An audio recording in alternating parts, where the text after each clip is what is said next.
What's going on, everybody? Welcome into the Tipping Point with Mike Tipton. We are live on YouTube, on X, on Facebook, and of course on Roku via the National Streaming Sports app. Shout out to everyone that's tuned in over on National Streaming Sports this evening. I will try my hardest to be joining Mac and the crew as they are going to try to break down what's going on in the NFL, everything going on with the playoff seedings and everything like that, all the amazing games that we're going to be having later on this week in the NFL. It almost feels like this is a sad, somber time because we're walking ever so slowly to the end, but we're also going up to the crescendo of what we've all been waiting for here with the NFL season. Remember, we are brought to you by our friends over at www.myhappynuts.com, www.myhappynuts.com/Mike Tipton. Use promo code Mike Tipton at checkout and save anywhere between 15 to 30% on all of your male grooming needs. Adrian Zamudio saying business. Yes. Handling my business, my guy. That's all. That's what we've got to do. Once again, www.myhappynuts.com/Mike Tipton. Jesus, that sounded bad, so I'll have to do that again. www.myhappynuts.com/Mike Tipton. Use that promo code Mike Tipton. Save anywhere between 15 to 30% on all of your male grooming needs. Good morning to you as well, Adrian Zamudio. Good morning to everyone that's tuned in on the various networks that we have going on right here with Tipton Sports Broadcasting and, of course, with our friends over at National Streaming Sports and Roku. Now, I wanted to start off here talking about the Pittsburgh Steelers and their head coach, Mike Tomlin, who yesterday during his press conference, his end-of-season press conference, was asked this question. At least one team has reached out to inquire about your availability, understanding that you have a no trade clause in your contract. What's your message to any team that may reach out to the Steelers to gauge interest or availability in your services? I have no message. Save your time. And I understand the nature of what it is that we do, the attention and criticism that comes with it. As a matter of fact, I embrace it, to be quite honest with you. I enjoy the urgency that comes with what I do and what we do. I don't make excuses for failure. I own it. But I also feel like I'm capable. And so as long as I'm afforded an opportunity to do that, I will continue. But I certainly understand their frustrations. And probably more importantly than that, I share it because that's how I'm wired. And so I'm not a big time comfort seeker. And particularly in circumstances such as this, I don't view myself as a comfort provider because there's, words are hollow, to be quite honest with you. It's about what we do and less about what we say. And so I've learned to say very little when things are going good, and I've learned to say less when they aren't. There you go. Mike Tomlin saying to everybody out there that might trade for him or might express an interest to trade for him, save your time.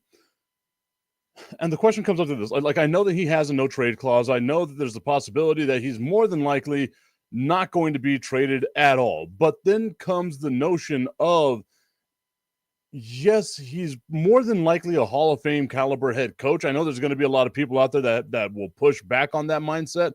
But Mike Tomlin has very much underachieved over the better part of the last decade, right? I mean, we're talking about a guy who hasn't won a playoff game in 8 years. 8 years that he hasn't won a playoff game. And I get it. It's not necessarily all on him. Like has the team been built up around him the way that it should be? And I agree that he's more than likely maximizing what he can with this team.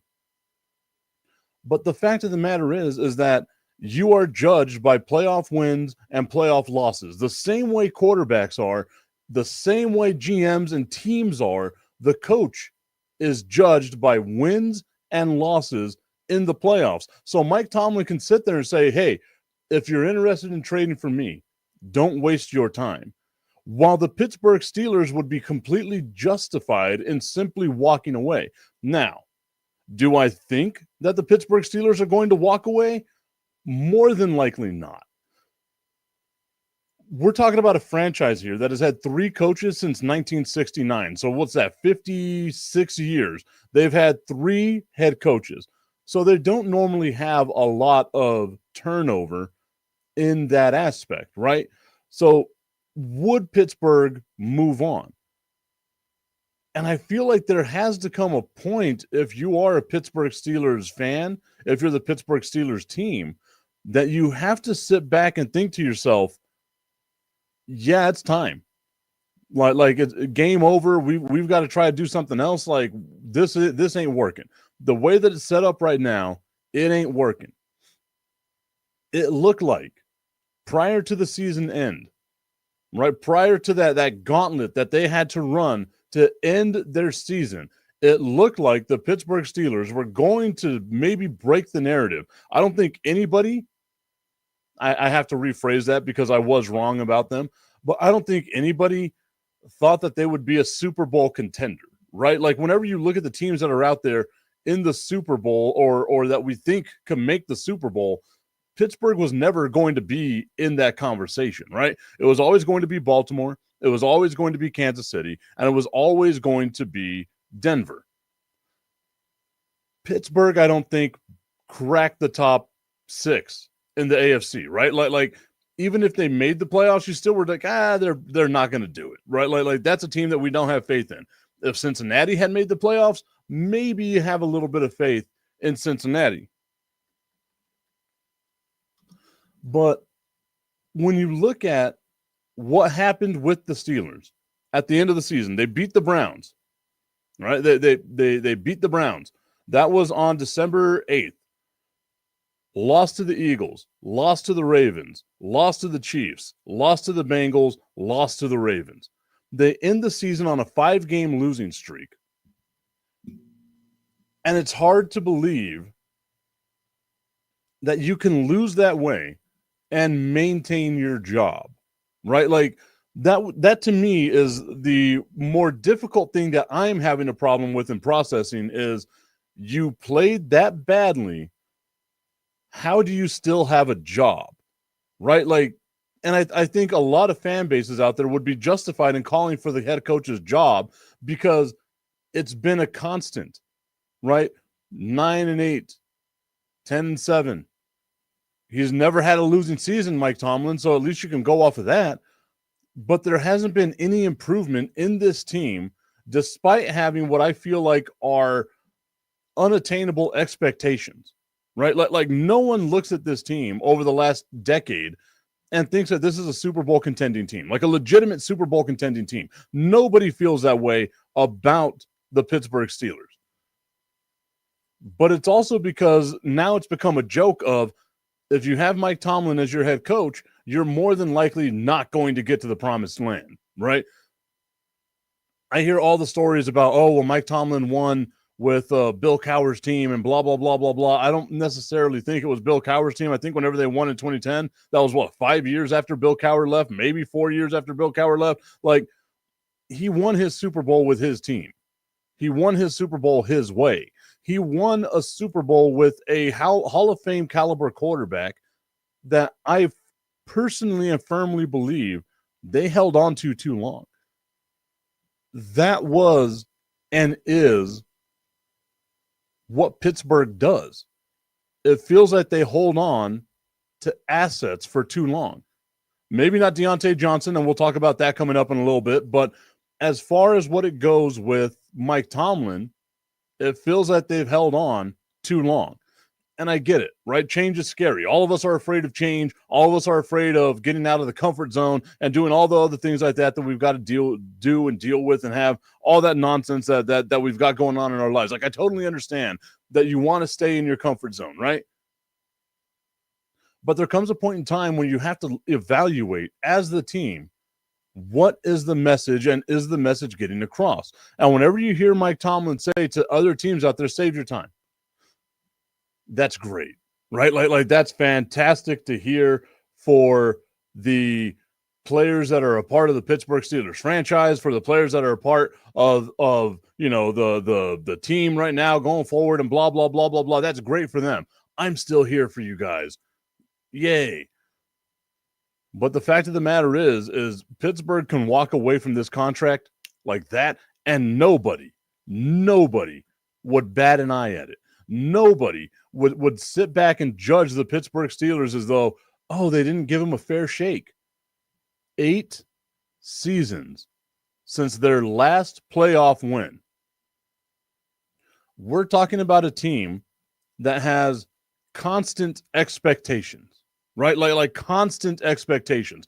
We have never, at least not in my time frame, my lifetime, have never sat back and thought to ourselves, oh, the Pittsburgh Steelers, they've never had a shot. Right, like you don't have the Pittsburgh Steelers and the Cleveland Browns and the New York Jets and the Detroit Lions in the same sentence, right? And before you get at me for saying, why are you putting the Lions in that sentence? Because the Browns have made AFC championship games, the Jets have made AFC championship games, and now the Lions have as well, right? Just because you make it there doesn't mean you can have sustained success and ultimately win the damn championship. Hell, even if you make it to the championship multiple times, it doesn't mean you're going to win the championship. Look at the Buffalo Bills. 4 straight times they made it doesn't mean anything. Same thing with the Philadelphia Eagles. 4 straight times they made the NFC championship game. They make it to a Super Bowl. They have no rings on their fingers. Just because you have the outliers of success doesn't mean you're entitled to having that success. The Pittsburgh Steelers are a 6-time Super Bowl champion. The Pittsburgh Steelers are a team that has consistently been in the playoffs and in that picture, right? We can say they underachieved, and I always feel like that's such a lazy or such a lazy way to go about talking about sports. Good morning to my guy, Tommy Cananza, who's tuned in over on YouTube as well. I hate the narrative of a team in general underachieves whenever you have to look at what they need to run through in order to get their success, right? Look at the NFC. It's still a wide open race. I don't know if I trust Detroit the way that a lot of other people out there are trusting Detroit. I just think Detroit's the best option out of that division. I think whoever wins the AFC is winning the Super Bowl. And I think that most people would feel that way, right? Like you would take 3 teams in the AFC before you put your money on Detroit. And that's because we've seen them have sustained success.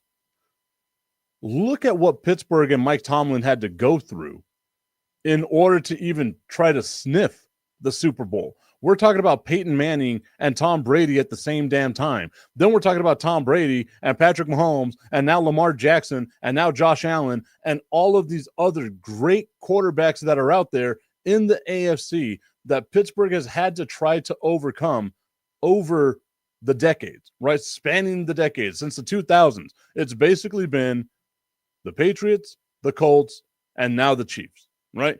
And I guess you could put the Broncos on there because Peyton Manning with the Broncos was a menace. It was sustained success year after year after year with these quarterbacks.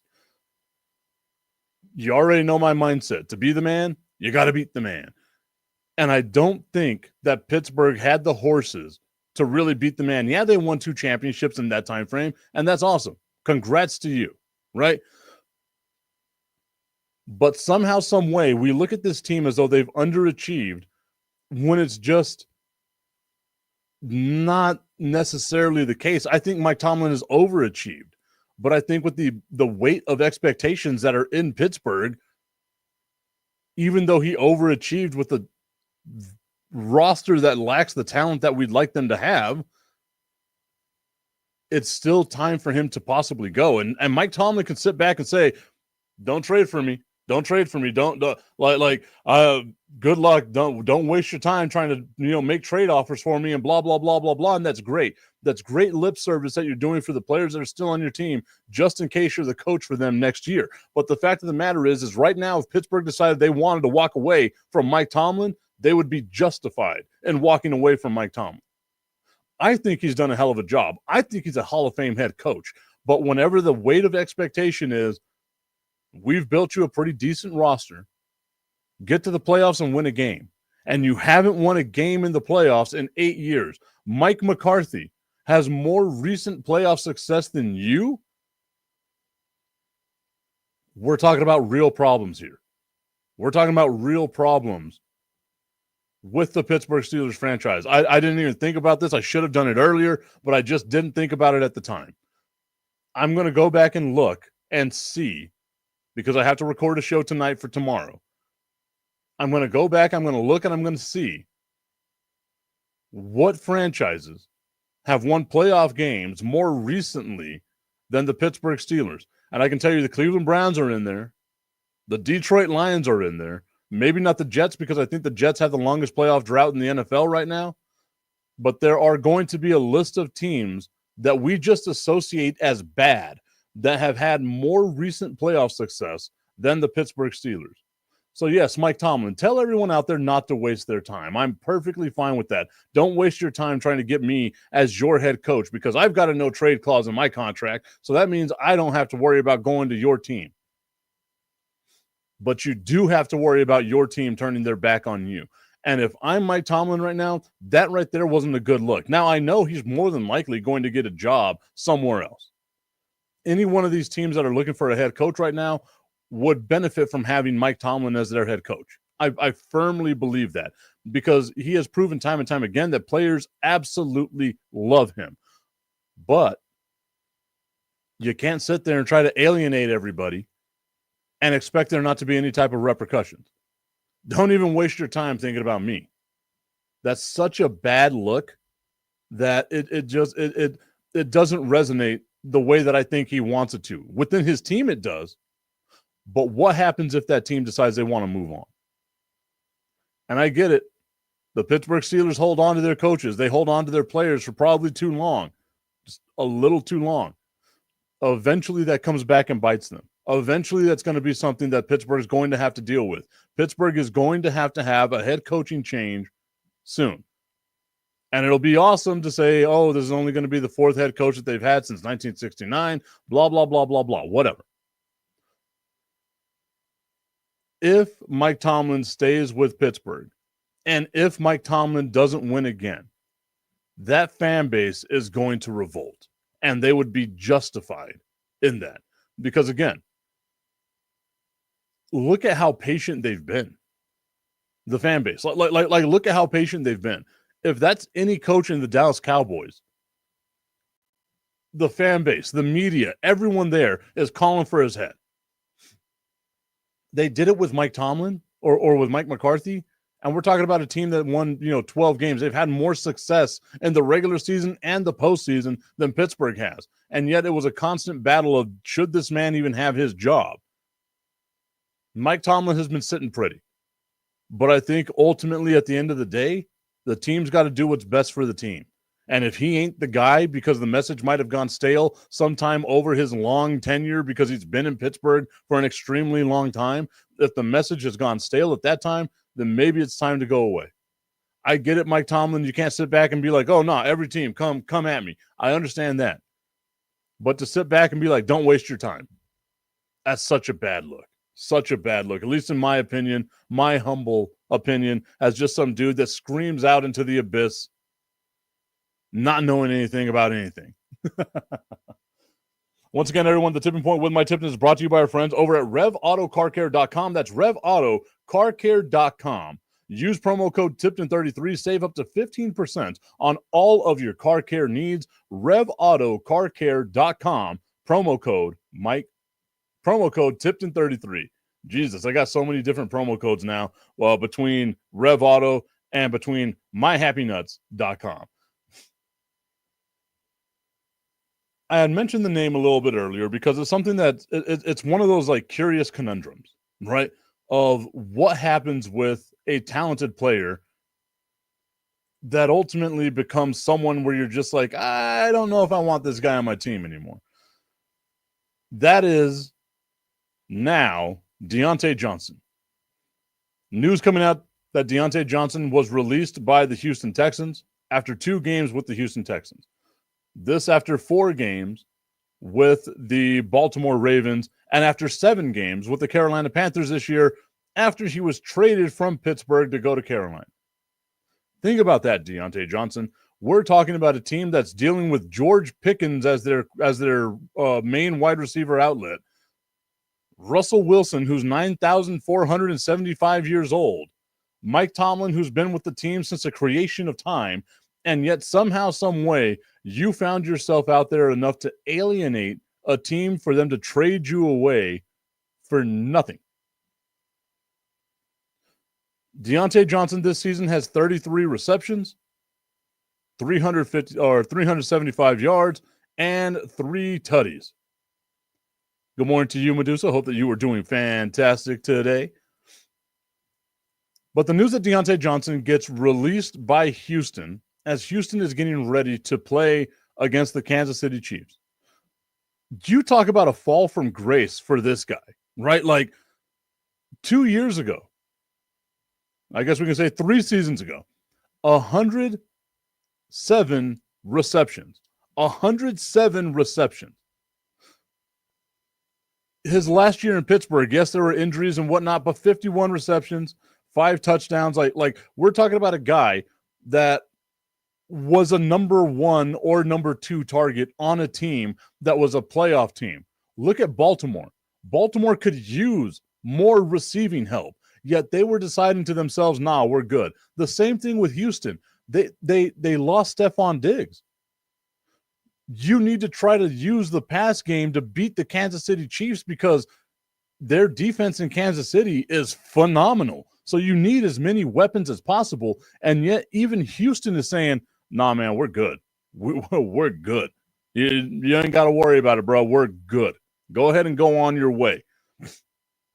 And it makes you wonder what is wrong with Dionte Johnson. Like what's going on with this player where you can have a fall from grace like that, right? Like the 5 years that he was in Pittsburgh, he was doing pretty damn well for himself. We're talking about a dude that's 28 years old? Like he hasn't even hit the peak for most people in the NFL, but it seems like he's not going to have a career in the NFL. Jerry Johnson will probably, or Jerry Jones will probably trade a first-round pick for him. Let's be honest with this. Oh, God, I think I just created a scenario in my head where Dionte Johnson's going to be a Dallas Cowboy. But we're talking about a player that was great, objectively great. You can't be a 100-reception receiver and not be good, right? You can't have, 3 seasons of over 85 catches and not be a good receiver. How does it just plummet like that?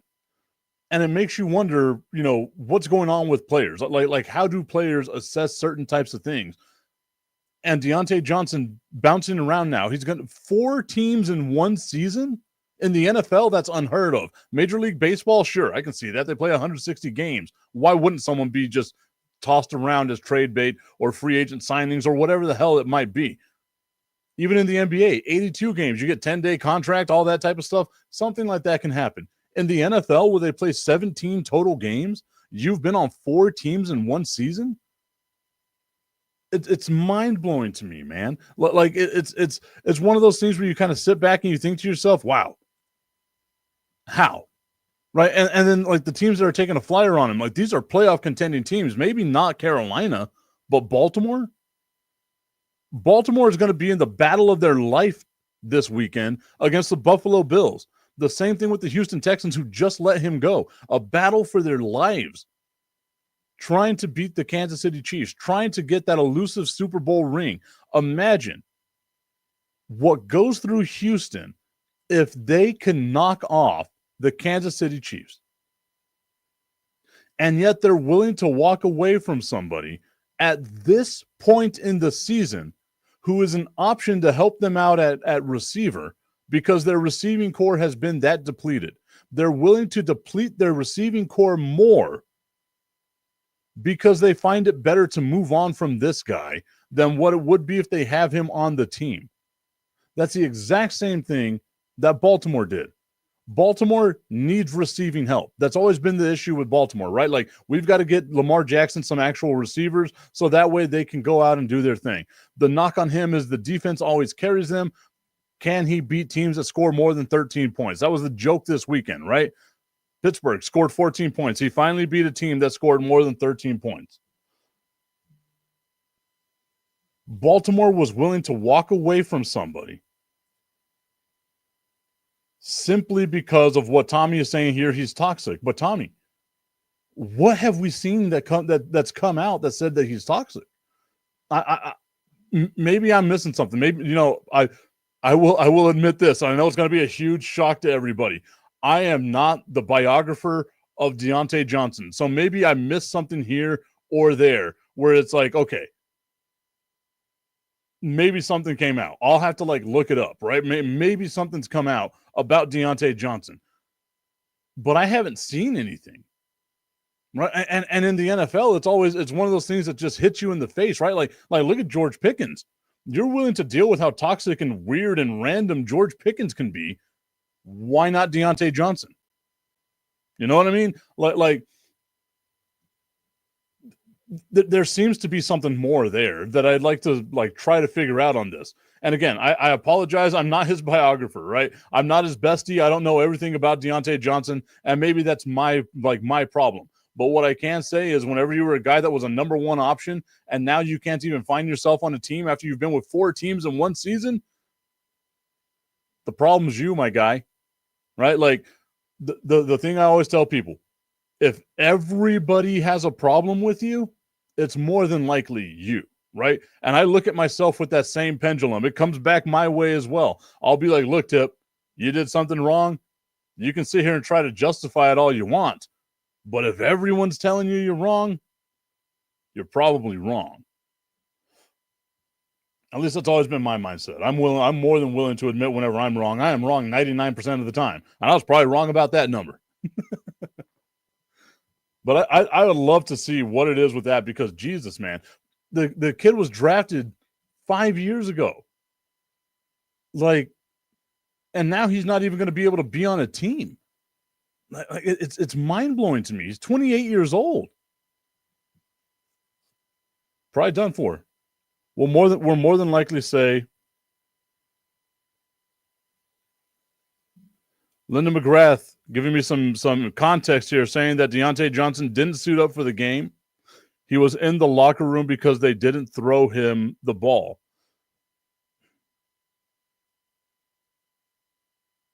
You see,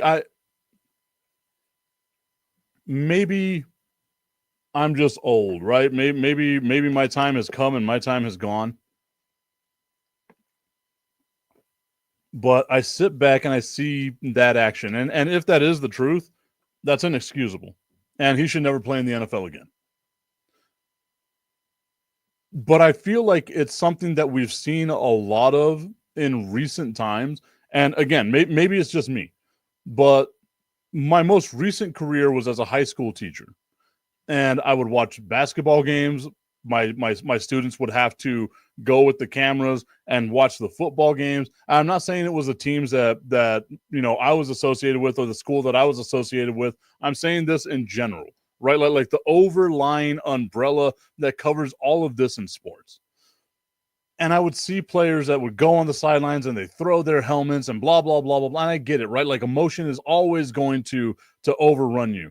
Or a player that misses a layup and now, the team is in a huddle and he's over here walking on the other side of the court, just sulking and being a big old baby. And his mom and dad are like, oh no, you're doing great, son. You're doing great. Or on the flip side of that, as I was covering here in El Paso, a former high school basketball player whose, in my opinion, stats were being padded by whoever was doing the games. I went to 3 of his games. He had a different amount of points from the school than what I had him doing, and I was simply just watching what he was doing on the basketball court. They gave him an additional 10 to 15 points every game. Don't know where they came from. A little bit of the home cooking, maybe. Who knows, right?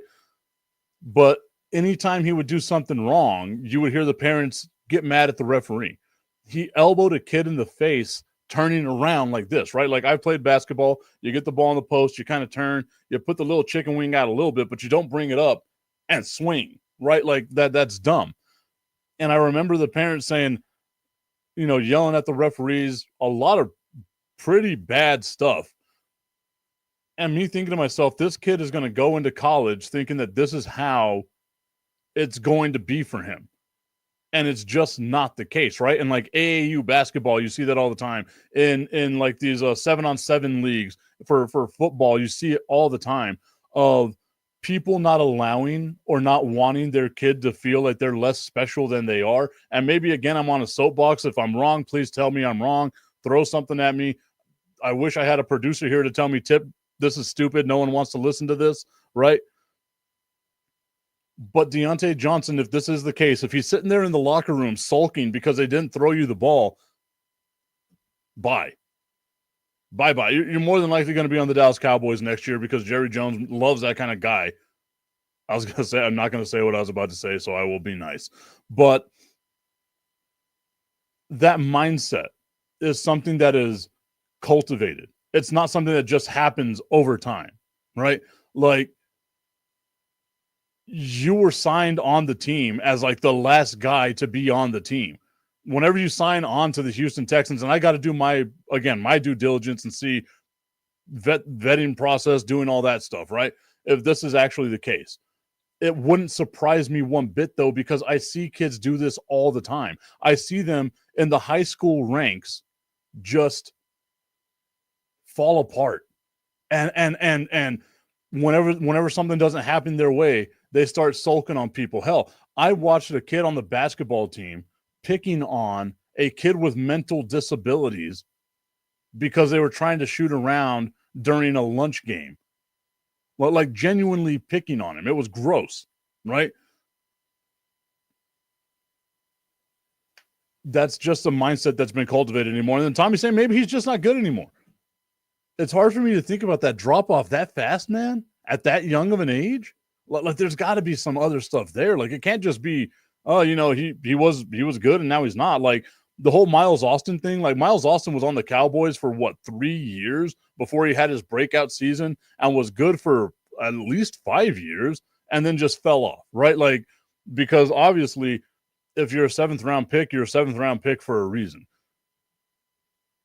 I just like it's hard for me to see that, man. Like unless he's aging like a loaf of bread. Like he and I are the Spider-Man meme pointing at each other like you age like I age. I make the joke all the time. I age like a gallon of milk left out in the summertime, right? Like it's not a good look for your boy. If he's done at 28 years old, dude, that oh man. And then I had to like look at what his contract is and all that stuff. And like I love NFL contracts because they're not guaranteed. So you got to try to reach the potential of it. But and that to me is, and again, maybe I'm different, right? Like that to me was always the motivating factor. If I had the ability to do this and get paid huge amounts of money, and all I had to do was make sure that I was good at this, then I would be doing this good all the damn time. I'll never understand like the concept of I made it to the NFL, now I'm good. I'll hang back. I'm fine. Makes you wonder. Maybe that's what it is, Tommy. Maybe I'm thinking too much about it, right? Like he's just not good anymore. News coming out of Dallas. Micah Parsons calls Mike McCarthy's exit devastating. This has a video with it. I think I might want to play it right now. Let me see what I can do. Let me see. There's a part of me that wants to get this, and I think that it's always going to be exasperated because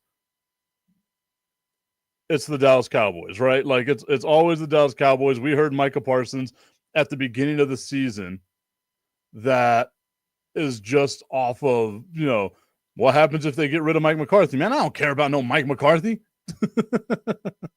Maybe that's what it comes down to. All right, let's see if this video is going to play.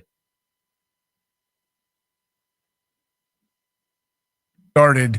There's reports that Mike McCarthy is no longer going to be back in Dallas. Can you tell us what the latest is? Yeah, the two sides officially are parting ways. They met over the course of the last week and basically had discussions about football. No business discussions. They never got to that. There were no contract discussions. And the longer it went on, the more apparent it became that clearly with Mike McCarthy's contract set to expire. Okay, that was just Adam Schefter on the Pat McAfee show. I hate whenever ESPN does that. They put a video that's unrelated to what it is they're talking about. They have the stuff here. Micah Parsons on his The Edge podcast, which I got to check that out sometime, says, quote, I'm obviously very sad because of the relationship we had with Coach McCarthy and everything he's done for our program. 3 straight 12-5 seasons, playoff appearances, and obviously an unfortunate year due to injuries. It's devastating. Coach Mike is a great father, great coach, one of the most winningest coaches. I hate whenever people do that. One of the most winningest coaches. He's always been good to us as a unit, coaches, players. Losing a great coach like Mike hurts. Again, I am not one to rain on somebody's parade, but my guy, earlier this season, you were quoted, you were seeing video, all that stuff of, yeah, he can go. And again, I went to bat for him, saying, look, it could be this and that. We could talk about a bunch of other stuff. Mike McCarthy, I believe, is going to be a decent enough coach. I just think that the Dallas Cowboys needed to move on. I think Mike McCarthy is more than likely going to get a job sometime soon. But to say that it's obviously very sad because of the relationships we had with Coach McCarthy and everything he's done for our program, 3 straight 12-5 seasons, playoff appearances, and obviously it's an unfortunate year due to injuries. It's devastating. Coach Mike is a great father, a great coach, one of the most winningest coaches. Jesus Christ, I hate that. One of the most winningest coaches. He's always been good to us as a unit. Coaches, players, losing a great coach like Mike hurts. It hurts. That was me as an actor. I don't know about you guys, but that was pretty damn good. It's just like it feels like it's just word vomit, right? Like I got to make up for being I was kind of a jerk at the beginning of the season. Medusa Design saying they refused to give me my stats here. I'd have defensive plays of the week, but had 0 stats. LMAO definitely made me want to leave, but I played every game. That's one of the things that bothers me as well, is the lack of actual stats that get put into systems. As someone who's covered high school football sports and other sports, things of that nature, you have someone whose job there is to just simply get stats, and they were always so off. And I get it. My numbers might not be the same as someone else's numbers, but there would be times where I'm up in the booth and I'm writing down as I'm doing play calls, right? I'll be writing down quarterback through to number 84 for 26 yards, right? And then I'll add up all the yards at the end of every quarter during a commercial break. And I'd always be like, okay, cool. I feel like I have maybe something here. If you're off 10 yards or so, that's fine. There would be times where I was off by 170 yards. And I'd be like, wait a minute. There's no way. There's just no way. If I'm writing it down, and I mean, I've got a sheet of paper on 7 different sides where it's just oh, okay, I've got all these stats and stuff like that going on because I had to be my own stats guy. I think that's the thing that people don't realize about how it is that I've done a lot of this. And why I can do this stuff by myself and just have a show where I'm talking to the comment section, running, all kinds of different things. If I showed you the spaceship that I have here, most people would more than likely be like, holy hell, that's too much going on. I look at the ability that I had, and I know that maybe it's not great to do everything all by yourself, right? But if you have just one job, why don't you just do that one damn job? Come on, man. Micah Parsons. It's fine. It's fine. Having your podcast, doing all that stuff, but not every single thought needs to come out. That's coming from me. Where 90% of the time, every single thought comes out. I say it and you see the regret on my face as it's exiting my mouth. That's coming from me. And even I know not every single thought needs to come out. Everything I say isn't gold. It might sound like gold, but I tell you what, it's more than likely a turd spray painted in gold. It's not always a winner. Micah Parsons, bring it back a little bit, my guy. Just dial it back a little bit. Also, the managing team that he has, woof. They've got to do better. Micah Parsons goes on to say, it's going to be a very interesting offseason. It's going to be very interesting due to the free agents coaching. It's going to be a complete reset. So it's going to be a very interesting and challenging offseason. that sounds like and again, maybe it's just me relying back on my teacher days. That sounds like the kid that was just writing a book report that didn't read the damn book. It's obvious whenever you are ill prepared for a statement. It's going to be a very interesting offseason. It's going to be very interesting. Like you're trying to reach the word maximum, right? Or the word minimum. I need 200 words on this paper. We're going to start getting super repetitive. And I'm doing, and I realize how old I am now. I'm doing the handwriting motion where like I'm writing in cursive and doing all that, where it's more than likely just pecking on a keyboard because somehow, some way, they don't know how to peck or they don't know how to type correctly on a keyboard. Man, I'm getting old. How much more time do I have, like, to be able to do this and not be Clint Eastwood from Gran Torino? Like, I'm already get off my lawn guy. Holy hell. But yes, Micah Parsons, it's going to be a very interesting offseason for the Dallas Cowboys due to a whole bunch of stuff that they've got going on, right? Free agents, players that are going to be leaving due to retirement, a brand new coaching change, all kinds of issues are going to be there for the Dallas Cowboys as they move on into the offseason. The biggest question mark to me is, what do you do with Micah Parsons?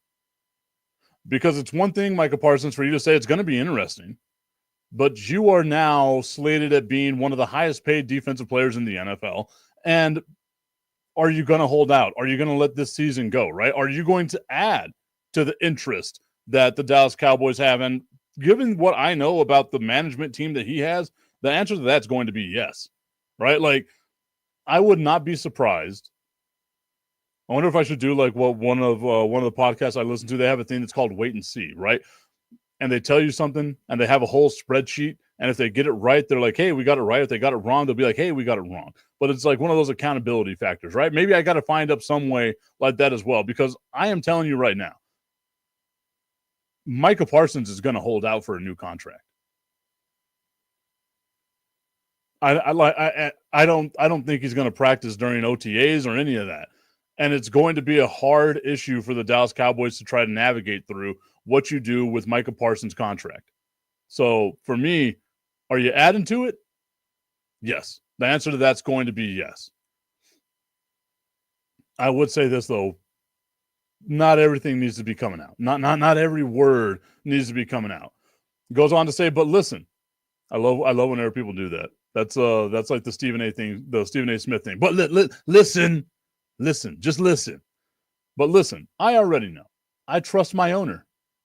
I trust our GM. I trust Will McClay that we're going to make the right decisions when it comes to coaching. Dak Prescott also went in to weigh in on Mike McCarthy's exit, telling DLLS Sports in a text message on Monday that he was, quote, bummed because we built some things, but I guess they couldn't reach an agreement. SMH.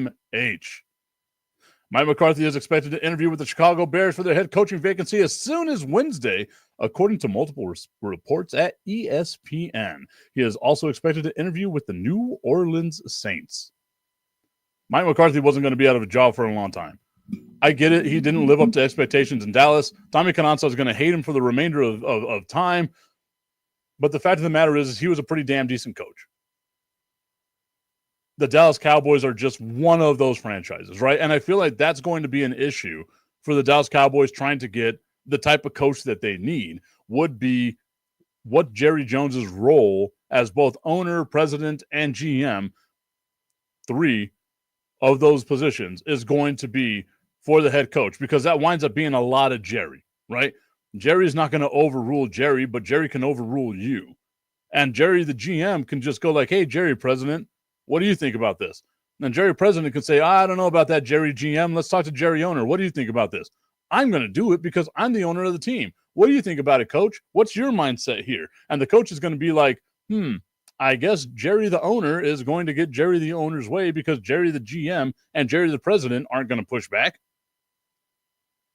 I love doing those like type of scenarios in my head. I don't know if I'm the only person that does this, but like you prepare yourself for what it's going to be like. Like I have my VA appointment tomorrow, and I'm playing every scenario in my head because I know I've got to like actually do medication and things like that. And I'm like, holy hell, I don't want to do medication because I've never been one to do medication. My biological family has a lot of like addiction issues and stuff like that. So I try to stay away. I know I drink a lot, not an alcoholic. Yeah, I didn't put bourbon in my coffee today. That was a joke. That was a joke, guys. But like, I've always been like one of those, like, I don't want to take pills and stuff like that, right? So I'm going over my head of like how I'm going to tell these doctors, like, yeah, I need some pain relief for XYZ, but I also don't want to take pain medication. So we got to work this out together, right? Like, I'm trying to play all that out in my head, and I'm wondering if I'm the only person that might do that, right? Or maybe everyone does it and I'm not as special as I thought I was. My mom told me I was special once, but I was like 4 years old. And then I realized shortly thereafter, not special at all. I was the youngest of 11. I feel like that's what's going to happen with Jerry Jones, right? Like, he's going to go around and tell whatever coach he's got, you're special. I'll give you autonomy. I'll give you more leeway than what I've given Mike McCarthy and Jason Garrett and Wade Phillips and Chan Gailey and Bill Parcells and Barry Switzer and all these other coaches that the Dallas Cowboys have, and Dave Campbell and all of these other guys that the Dallas Cowboys have had. Holy hell, going over that list just depressed me. I think I'm going to have to actually do medication now to deal with the Dallas Cowboys, because that's just what they do to me as a human being. Mike McCarthy interviewing with the Saints and the Bears. I think the best spot out of those spots is going to be Chicago. The Saints are so tied up in so much salary cap hell right now that that's not a desirable destination. Chicago, you're going to have anywhere between $80 to $100 million in salary cap space that you can deal with. You have a decent enough quarterback. Didn't have a great season, but I think it was going to be hard to do that in Chicago anyway. But you have building blocks that you can build upon. What do you necessarily have in New Orleans, right? Like you've got some old contracts that are going to be set to expire in the next couple of years, but you're still in salary cap hell. It'll be like making a lateral move going from Dallas to New Orleans. It's basically the same thing. At least Dallas has a little more talent, despite the fact that they got their ass handed to them by the New Orleans Saints at the beginning of the season. It'll be interesting to watch, guys. It's going to be super interesting to watch. All right, so I wanted to break down some of the games that we have going on in the NFL this season, right? Because I'm not going to have a live show tomorrow, so I wanted to try to get ahead of the curve here. And what we're going to have as we move on into the I'm bringing up the schedule right here. I know the games off the top of my head, but I just wanted to get what time that they're going to be played at, what stations they're going to be on, all that good stuff. So Saturday, we're going to have the Kansas City Chiefs hosting the Houston Texans. That game's going to be on ABC and ESPN. And I've got to think about what Houston's got to do to try to beat the Kansas City Chiefs. I feel like Kansas City's going to win this game. It's not going to be pretty. People are going to be talking about, oh, they barely squeaked by the Texans, blah, blah, blah, blah, blah. A win's a win. Doesn't matter how you get it as long as you win, right? That's all I care about is, did you win the game? The Kansas City Chiefs, to me, are the better team. They have a better defense. They have a better quarterback. I like C.J. Stroud, but he's not Patrick Mahomes. To me, the Kansas City Chiefs have a better running game with Isaiah Pacheco and with Kareem Hunt. I like Joe Mixon. He was on my fantasy team. Helped me out a lot this year to finish 8-8.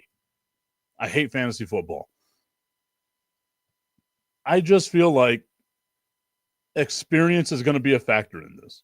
And there is not another team out there that has the experience that the Kansas City Chiefs have, to be able to be calm and collected and composed and be able to know, no matter how out of it you might seem in these games, you still have Patrick Mahomes. You still have Travis Kelce. You still have the ability of moving the ball down the field whenever you really need to. That's one of those things that I admire about the Kansas City Chiefs, and it sounds like I'm standing on the Kansas City Chiefs, but one of the things I really love about them is their ability to just flip the switch. We saw it all season long, the ability to just flip the switch. And yes, they got lucky, but they're also very good. And who's to say that luck runs out? When does that luck run out? What if the luck doesn't run out? Right? Like, there's so much more leaning in favor of Kansas City than there is in Houston. This, I think, would be the biggest upset of the year, right? And I get it. It's a 4 versus a 1. It shouldn't be looked at as an upset, but it should be considered one of the upsets of the year. I apologize for that, guys. I get these really weird random pains that kind of shoot through the side of my body that I've got to try to get looked at. That's one of the things that I'm going to be dealing with whenever I go to the VA tomorrow, because holy hell. All right. I'm going to try to get back onto that. Medusa Design saying that the Kansas City Chiefs, they flip the switch on while the effing Cowboys switch it off. LMFAO. I don't even think the Cowboys know where the switch is. The Cowboys walked into the room. The room is dark, and they're just feeling against walls without knowing where the switch is. And it's not even a switch. They just have to do this, and it would turn the damn light on. The Dallas Cowboys don't know where the switch is. At least Kansas City knows where the switch is.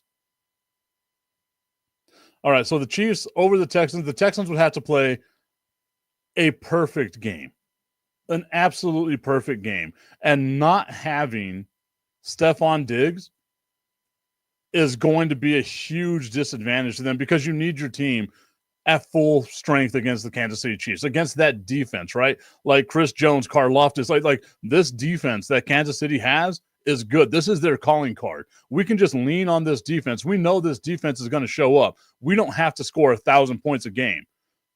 But if it became a shootout, are you really legitimately betting against the Kansas City Chiefs?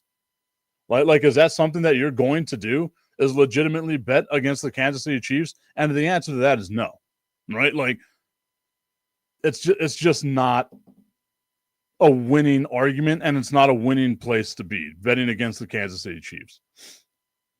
The next game on the docket, the Baltimore Ravens on the road against the Buffalo Bills. That game is going to be on CBS Paramount on Sunday. That is the afternoon game. The Ravens and the Bills, this is going to be such a fun matchup, because we're talking about the two, more than likely the two candidates that are out there, legitimate candidates for MVP. Lamar Jackson, so much fun to watch. Josh Allen, so much fun to watch. What's the weather going to be like in Buffalo? It's not really that big of a difference from Buffalo to Baltimore as far as like weather and stuff like that goes, so it's not a real home field advantage or anything of that nature. But you have two guys here that have a ton of pressure on them. All the pressure in the world on these two guys to perform. Because if either one of them loses, when either one of them loses, the narrative is going to continue that this player cannot win the big games. We already see it with Lamar Jackson. Sure, you can win MVPs all season long. What do you do in the playoffs? What do you do in these games? Like, you should have beat Pittsburgh. Pittsburgh's bad. They limped into the playoffs. You should have beat them. He's no longer playing with house money. Kansas City is. If Kansas City gets knocked out this round, everyone's going to be, they won 3 out of the last 4 Super Bowls. You can't really judge all that much. Or, you know what? Even though they were 15-2, those wins were super close, man. Like, you can see a bunch of things here where, you know, what if we play the what if game? The ball could have gone any other way. Kansas City could have lost this game, blah, blah, blah, blah, blah, right? Like, I don't think the noise is as loud as it is if Kansas City loses as it's going to be when one of these two teams lose. Because if it's Buffalo, yeah, you had a great regular season again. You lost in the divisional round of the playoffs again. If it's Baltimore, you had a great regular season again. You lost in the divisional round of the playoffs again. Both of these teams are like fighting for a legacy. This should be an AFC championship game if it wasn't for how great Kansas City is. It's a close game to me. I think Buffalo's going to squeak it out. It's going to be a fun game. It's going to be a close game. I just think Buffalo, Josh Allen and them boys, Amari Cooper and them, they might just be slightly better. But I think it's going to be an old school WWF style slobber knocker from JR. I think that that's what this game is going to be, and I think it's going to be so much fun. The Washington Commanders on the road on Saturday on Fox, the evening game against the Detroit Lions. Washington's playing with house money. They've got no pressure on them. I also don't think they've got a shot in hell. There's no chance that Washington is going to be able to beat the Detroit line. Like Detroit is, I'm not going to say that they're invincible because I do see some chinks in the armor with Detroit. I just don't think Washington has that yet. Although I am here for the chaos that Detroit losing to Washington would create, right? Like, again, I'm all about storylines and you know, all that stuff. I'm not rooting for Washington by any means. What I am cheering for is the potential chaos because, like I said the other day, hearing Detroit fans be all high and mighty about how, oh man, my team was so bad for so long, but now we've had 2 good seasons and your teams can be just like my team one day. One day, your team will be just as good as mine. You've been playing with house money. You've been playing with no pressure. You lose to the Washington Commanders? Oh, man. I am here for that chaos. I am craving in my veins that chaos right there. I know I do this a lot, guys. I'm afraid of needles, so it's never going to happen. I am craving that chaos. I do think, though, Detroit wins the game. So far, I have 0 upsets, right, guys? I have 0 upsets at all. I have the Chiefs, the Bills, and the Lions. Number 4 seed, LA Rams on the road against the Philadelphia Eagles. That game, 1 o'clock on Sunday, NBC Peacock. I am going to keep the trend going. I think Philadelphia is the better team. Wink, wink. I think Philadelphia is the better team. I think they are coached better than the Rams are. Nick Sirianni is a genius. He's arguably the greatest coach in Philadelphia Eagles history. I'm not being hyperbolic in this at all. I think that Nick Sirianni is one of the greatest coaches to have ever graced the sidelines of the Philadelphia Eagles, and I think that he needs to be a part of that team for the remainder of time. The Philadelphia Eagles franchise, everyone should genuflect in their direction because they show you what a real team ran by geniuses really looks like. The Philadelphia Eagles are going to win this game, not just by covering the spread that's at 4.5 points right now, but by at least 6 touchdowns. The Philadelphia Eagles are going to win this game. As a matter of fact, I'm going to say it right now. The Philadelphia Eagles are going to win the Super Bowl. That's how good of a team the Philadelphia Eagles are. I almost got through that. I genuinely believe that the Philadelphia Eagles are the team to beat. Like, sure, you have the Kansas City Chiefs and the Buffalo Bills and the Baltimore Ravens and the Detroit Lions. Philadelphia, so much better than all those other teams out there.